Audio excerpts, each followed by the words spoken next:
മോനെ ഒന്ന് നിന്നടാ. എന്തപ്പോ നിന്റെ പ്രശ്നം? നീ എന്താ ജോലിക്കും കാര്യങ്ങൾക്കൊന്നും പോവാത്തെ? വീട്ടിൽ നിന്ന് വെറുതെ ഒരു പ്രശ്നം ഉണ്ടാക്കിയിട്ട് കാര്യമില്ലാന്ന് കരുതിട്ടാ നിന്നൊന്ന് പുറത്തുനിന്ന് കാണാമെന്ന് കരുതിയത്. എന്തപ്പോ ഞാൻ നിന്നോട് കുറെ ചൂടായിട്ടും നിന്നെ തല്ലിയിട്ടും എന്താ കാര്യമൊന്നുമില്ലാന്ന് എനിക്കറിയാം. കാരണം നീ നന്നാവുകയാണെങ്കിൽ എന്നോ നന്നാവേണ്ടതാ. ഇപ്പൊ നീ ജോലിക്ക് പോവാത്തതൊന്നല്ല എൻ്റെ പ്രശ്നം. അവളെ നെറ്റിയില് ഞാൻ ഇന്നലെ ഒരു മുറിവ് കണ്ടു. അവളോട് ഞാനത് ചോദിച്ചു. അപ്പൊ അവൾ എന്നോട് പറഞ്ഞത് ബാത്റൂമിൽ വീണെന്ന. പക്ഷേ ഇന്ന് രാവിലെ ചിഞ്ചുമോൾ എന്നോട് ആ കഥ പറഞ്ഞപ്പോ എൻ്റെ ഉള്ളു പൊട്ടിപ്പോയി. നിനക്കൊരു കഥ അറിയോ? ഒരുപാട് വർഷം മുന്നേ നിന്നെ വയറ്റിൽ ഇട്ട് അവൾ നടന്നിരുന്ന കാലത്ത് പല രോഗങ്ങൾ കൊണ്ടും അവൾക്ക് നടക്കാൻ വഹിച്ചിരുന്നില്ല.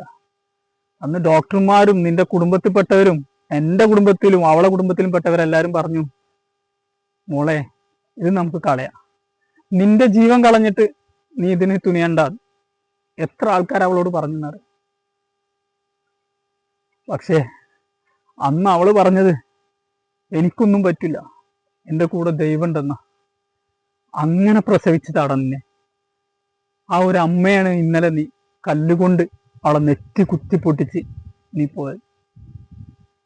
എനിക്കറിയാം നീ ഇപ്പോ, ഞാൻ കേൾക്കുന്നുണ്ട് പല ആൾക്കാരും എൻ്റെ ചെവിയിൽ വന്ന് പറയുന്നുണ്ട് നിന്റെ മോൻ ശരിയല്ല, കള്ളുകുടിയുണ്ട്, വേറെന്തൊക്കെ ഡ്രഗ്സും കാര്യങ്ങളൊക്കെ ഉപയോഗിക്കുന്നുണ്ട്. ഞാൻ നിന്നെ പലവട്ടം ഉപദേശിച്ച, പക്ഷേ നീ ഞങ്ങളിലെ എല്ലാവരെക്കാട്ടിലും മുകളിലാണ്. ഞങ്ങൾ ആര് പറഞ്ഞാലും നീ കേൾക്കുന്നില്ല. എന്തും ഞാൻ സഹിച്ചിരുന്നു. പക്ഷെ അവളെ ദേഹത്തെ നീ കൈവച്ചത്. നീ എൻ്റെ പൊന്നുമോനൊരു കാര്യം ചെയ്യണം.